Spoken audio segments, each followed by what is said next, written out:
As of November 20th, 2024, the Spyderco Leaf Jumper and the 100 Pacer are my two favorite Spyderco folding knives.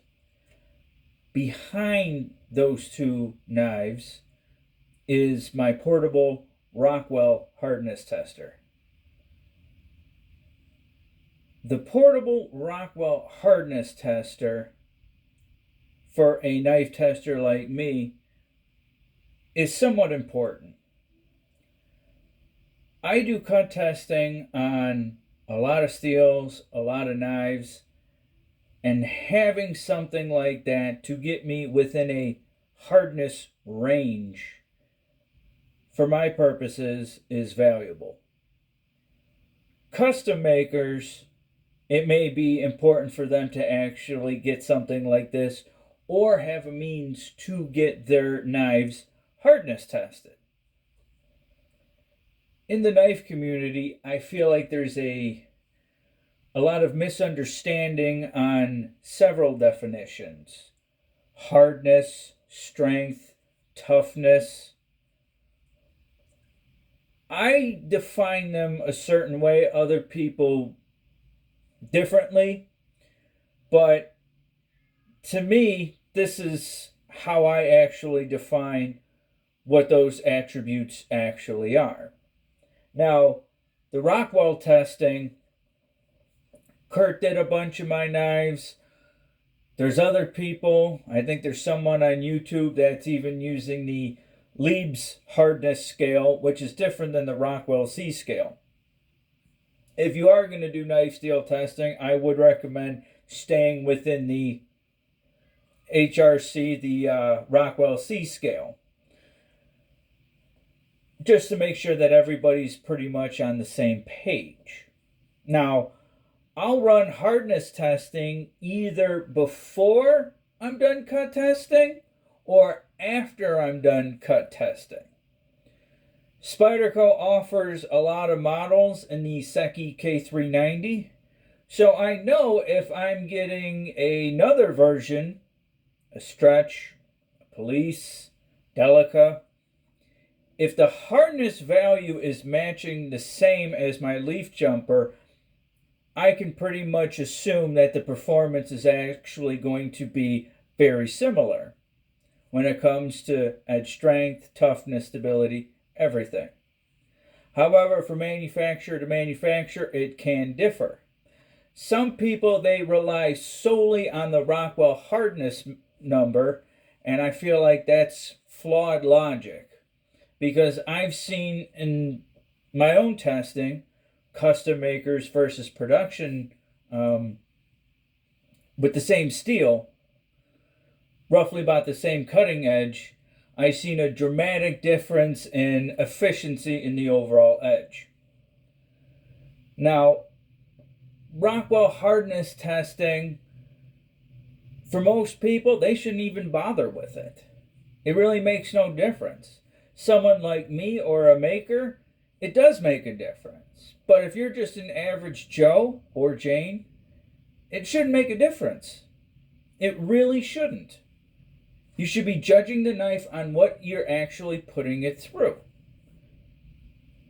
Toughness, strength, edge stability, I think that's where the general mix-up for the knife community really comes into play. Now, when I think of toughness, I think of three things, okay? I think patterns that I recognize myself when I actually put an edge finish that's below 300 grit. Because below 300 grit, I feel like I'm swinging more into the cut, more like an axe, as opposed to actually just lining it up and doing a draw slash push cut. I think a 400 grit edge is the ideal place to start. I noticed myself when I was using 180 grit and lower edges, I found myself actually swinging more into cuts than I'd actually prefer. And I think that whole technique, it's not designed for it. These are, especially when it comes to folding knives, general purpose folding knives, I feel like going below 300 grit, I think it's a pattern I find myself not doing, so I generally avoid it. 400 grit is the lowest I'll go when it comes to edge finishes. And I feel like, people use that 140 Atoma diamond stone. I've never bought one. I've never used it. I've used other lower grit stones. But I feel like even when you actually want to progress through that stone, I feel like there's a lot of edge damage and it takes a lot of effort to remove those scratches. So I would definitely recommend, for me personally, stone choices for folding knives, 400 grit, and then move up. Start at 400 grit. That's going to give you a good draw cutting ability with a slight bit of push cutting. And the more you notice yourself pushing into material, I would recommend going with the higher edge finish. This is just my recommendations. Another thing that I find myself doing when I'm swinging into cuts is when the apex is thick and it's dull. When you have a sharp knife, the only way you get it to cut is you need a little momentum to actually get that knife to sever the material to split whatever you need to cut. That's a sure sign that your edge is dull and it requires examination, whether it's a touch-up, a strop, take it to the stone. Either way, it's not performing how you want it to. And when a dull knife is trying to go through material and it's resisting you, that's when injuries happen. So it's obviously a good idea to make sure your knife is sharp before you actually start cutting whatever you need to cut.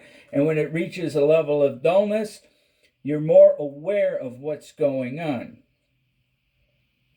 Now, toughness, there's obviously the Sharpie C-notch testing, and in Laird's chart, there's rankings for toughness. Now, these are general purpose folding knives that I'm testing. When it comes to testing choppers, axes, my testing style would be dramatically different than what I do currently. Toughness is the ability to absorb impacts. Now, when you think of absorbing impacts with your folding knife, why are you chopping anything with your folding knife? I do that in my cut testing on a block of ice to mimic the oh crap scenario, just the what's a good word, the trials of life, basically. Because when I do my cut testing, it is very controlled. Real world, it is not controlled. Shit happens. You accidentally bump into something here and there. Yeah, I use ice because it's cheap, it's affordable, and I do dedicated strikes. I'm not trying to smash it in as hard as possible because that's not what folding knives are generally designed for. They're designed for everyday purpose cutting. I don't chop with my EDC knives. I don't think having a high toughness ranking for me makes a difference. Then you hear people talk about strength, edge stability. That I feel is much more important when it comes to an everyday carry blade. Production companies, as far as I know, really do not test this. I've only seen it done by custom makers, but I very well could be wrong. What you see custom knife makers do is they'll take whatever knife that they're working on. Obviously in front of you is production knives, but they would take whatever heat treat or whatever knife that they're working on, and they'll take it to a brass rod, or they'll take it to a hard piece of wood. And what they'll do is they'll start twerking that edge side to side into something very hard and seeing where the flex is on the actual apex itself. Why that really matters is because in cut testing, especially mine, there's no way for me to explore side to side lateral force and have a quantitative number to how much force I'm putting on it. I do the impacts at a low edge angle to somewhat get an idea of where the toughness, edge stability, where that hybrid actually lines up. That's my own testing. Custom knife maker, they're going to twist in there and they're going to see how well that edge actually is able to, how well it's able to hold up to lateral stress forces. Why that's important is that when you're cutting, what you want on your knife edge, especially for slicing, is you want to be able to hold a lower edge angle. A lower edge angle is going to have less resistance in cutting. Behind the edge thickness, also very important, but they're testing the actual cutting apex, the edge bevel, to see how well it holds up. If it is able to hold up to lateral stress forces, that means your edge angle, your edge bevel can support a lower degree. For example, M390 and M398, especially M398. It tests very well in my testing, especially on the Spyderco Mule, when it comes to just regular cut testing, because there's no lateral stress applied. As soon as you start taking it to regular EDC work, or for me, what I like to use it for, or when you start hitting it on the ice and start challenging the actual apex as opposed to basically robotic cutting, you see performance actually plummet and plummet rapidly. Edge stability is very important. Edge strength. There's no good measure of it currently, as far as I'm aware, except makers who give a shit about their product. They're actually testing it out. They'll send it out at 15 degrees per side, but they very well know that shit could hold up at 12 degrees per side before they ship it out. Edge strength is the ability to actually hold those low edge angles. Toughness is for impacts, which does really not apply to regular everyday carry folders. Both of these Spyderco knives, the 100 Pacer has been discontinued. The Leaf Jumper, it's on its way out. Those are my two current favorites. I just see a lot of misunderstanding when it comes to these definitions. I just feel like, if you know what you're looking for, and if, for example, M390 or M398 as well, it does not hold a 12-degree edge angle. I need to raise it up to 14 or 15 because I see performance plummet. Steels with a lower Rockwell hardness generally are not able to hold low edge angles, but you shouldn't really put too much faith on what the Rockwell hardness actually is. What you should literally do is take every single knife for what it is.